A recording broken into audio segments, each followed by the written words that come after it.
जय हिंद दोस्तों। और आज की क्लास में हम लोग क्यूब रूट देखने वाले हैं। जैसा कि आप लोगों को प्रीवियस क्लास में मैंने आप लोगों को सारी जो ट्रिक्स से बनने वाली चीज़ें हैं, जैसे क्यूब हुआ, स्क्वायर रूट हुआ, अगर आपने उस वीडियो को नहीं देखा है तो मैं उसका लिंक जो है आपको डिस्क्रिप्शन में दे दूंगा। अगर आपको ये वीडियो अच्छी लगे, ये क्लास आपको अगर अच्छी लगे तो ही उस क्लास को देखिएगा, तो समझ में आएगा। देखिए, आज हम लोग देखने वाले हैं क्यूब रूट। और आप लोग सभी लोग जानते हैं कि क्यूब रूट को बनाने का सिर्फ एक ही तरीका है, जिसको हम लोग फैक्टराइजेशन कहते हैं। ठीक है, फैक्टराइजेशन मतलब कि गुणनखंड विधि थे, लेकिन हम लोग इसमें गुणनखंड विधि नहीं पढ़ने वाले हैं। हम लोग कुछ हट के पढ़ेंगे, कुछ हट के सीखेंगे। ये चीज़ों को सीखने के लिए जो मैं अभी बताने वाला हूँ, इसको सीखने के लिए कम से कम आपको 1 से लेकर के 10 तक के संख्याओं का क्यूब और उसका यूनिट डिजिट याद होना चाहिए। जो जिस तरीके से अभी हम लोग बनाएंगे, किसी भी संख्या का क्यूब रूट निकालेंगे एकदम तेजी में, एकदम फास्ट कैसे करेंगे, ये चीज़ें हमें सीखनी है। हमें टाइम ज़्यादा नहीं लेना है। ठीक है, तो उस नंबर का यानी कि 1 से लेकर के 10 तक की संख्याओं का क्यूब और यूनिट डिजिट आपको याद रखना होगा। अब यहाँ पर ध्यान रखें कि यूनिट डिजिट कहाँ से आता है। यूनिट डिजिट का मतलब क्या होता है? इकाई की संख्या। जैसे इकाई दहाई हम लोग पढ़ते हैं, तो वैसे ही यूनिट डिजिट मतलब होता है इकाई की संख्या। यानी कि हम लोगों ने 1 का क्यूब किया तो 1 आया, और 1 का यूनिट डिजिट क्या होगा? 1 ही होगा। 2 का किया हमने 8, तो 8 का यूनिट डिजिट क्या होगा? 8 होगा। 3 का यहाँ पर 27 हुआ, और 27 का क्या हो जाएगा? यूनिट डिजिट 7 हो जाएगा। यानी कि यूनिट डिजिट हमने कहीं अलग से नहीं लिया है। देखिए, 4 का 64 है, और 64 का ये क्या है? 4 है। ये यूनिट डिजिट है, इकाई की संख्या। इकाई की संख्या याद करने से एक और फायदा होगा। फायदा ये होगा कि कहता है कि 4-5 ऑप्शन दे करके कि इसमें से निम्न में से कौन सी संख्या का नॉट अ परफेक्ट क्यूब, यानी कौन सी संख्या एक परफेक्ट क्यूब नहीं है।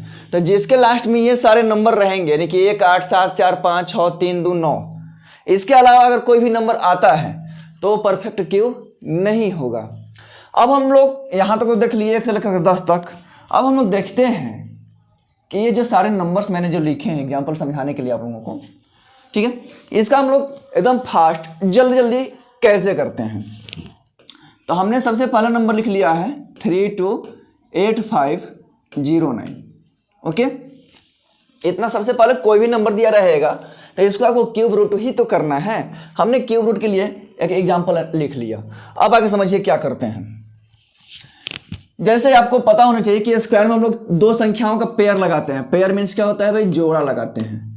हम लोग जैसे स्क्वायर में 2 संख्याओं का जोड़ा लगाते हैं, वैसे ही हम लोग इसमें 3 संख्याओं का जोड़ा लगाएंगे, क्योंकि इसके शर्ट्स में करनी में 3 साइलेंट यानी कि 3 दिखता भी है। क्यूब रूट का मतलब ही क्या होता है कि करनी में 3 दिया हो। अब यहाँ पर 3 दिया है, इसलिए हमने क्यूब रूट में 3 संख्याओं का पेयर कर लिया। अब यहाँ पर देखेंगे कि जो 9 आपका क्या है? इकाई की संख्या है। 9 किसका इकाई की संख्या होता है? 9 किसका इकाई की संख्या भाई? तो 9 का ही है। जैसे अगर कोई कह दे कि 3 किसका इकाई संख्या है भाई? तो 7 का है। 2 किसका इकाई संख्या भाई? तो 8 का है। ऐसे ही आपको इसमें पकड़ करनी है। तो 9 किसका इकाई संख्या है? 9 का। आपने इसको लिख लेना है। ओके, अब यहाँ पर कितना बच गया भाई? 328। ओके, हमें अब इस 3 संख्याओं में कोई ध्यान नहीं देना है। इन 3 संख्याओं के बदले हमने 9 ला दिया। अब इन 3 संख्याओं में से देखेंगे कि 328 में किस संख्या का क्यूब जा सकता है। तो 328 में किस संख्या का क्यूब जाएगा? यहाँ पर आप लोग देख रहे हैं कि 6 का जा सकता है, लेकिन 7 का तो ज़्यादा हो जाएगा। 7 का 343 होता है ना, तो ये 328 से क्या है? ज़्यादा है। लेकिन हम लोग लेकर जाएंगे किसको? 6 वाले को। तो हमने यहाँ पर 6 लिखे। अब इसका जो आंसर हो जाएगा आपका कितना? 69 हो जाएगा। आप इसको मल्टीप्लाई करके भी देख सकते हैं कि सही आ रहा है कि गलत आ रहा है। दूसरी चीज़ कि आप लोग अगर ये चीज़ें समझ में आ जाती हैं तो आप लोग कुछ नंबर खुद से प्रैक्टिस लेकर के करेंगे और आपका रिजल्ट बेटर निकलेगा इससे। इसमें 3 साइलेंट होता है, हमने साइलेंट लिख लिया। अब ध्यान दीजिए, 3 संख्याओं को क्या करना है भाई? पेयर कर लेना है। हमने पेयर कर लिया। अब यहाँ पर जो 6 है, 6 किस संख्या का यूनिट डिजिट है? तो जो 6 है वो 6 का ही यूनिट डिजिट है। आप यहाँ पर देख रहे हैं। खैर, आप लोगों को मैं दिखाने के लिए दिखा रहा हूँ। ठीक है, तो आपने यहाँ पर तीनों संख्याओं के बदले में 6 लिख लिया।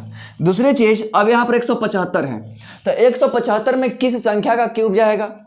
5 का जाएगा, 5 का 125, 6 का 216 होता है, तो 216 तो ज्यादा हो जाएगा, तो जाएगा किसका? 5 का क्यूब इसमें जा सकता है। इसमें किसका क्यूब जा सकता है? 5 का।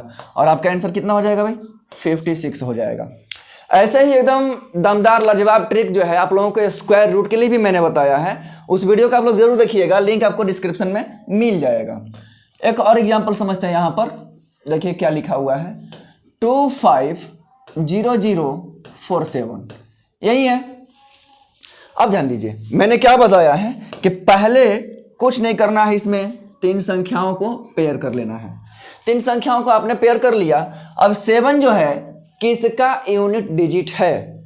7 जो है किसका यूनिट डिजिट है भाई? 7 जो है किसका यूनिट डिजिट है? तो 3 का है। आपने लिख लिया 3। अब यहाँ पर 250 में किसका क्यूब जा सकता है? किस नंबर का क्यूब जाएगा? तो 250 जो दिया हुआ है यहाँ पर देख रहे हैं कि 6 का होता है 216 और 7 का कितना होता है 343, यानी कि क्या इसमें जा सकता है? 6 का क्यूब, यानी कि यहाँ से हो जाएगा 6, यानी कि आपका आंसर कितना हो जाएगा? 63।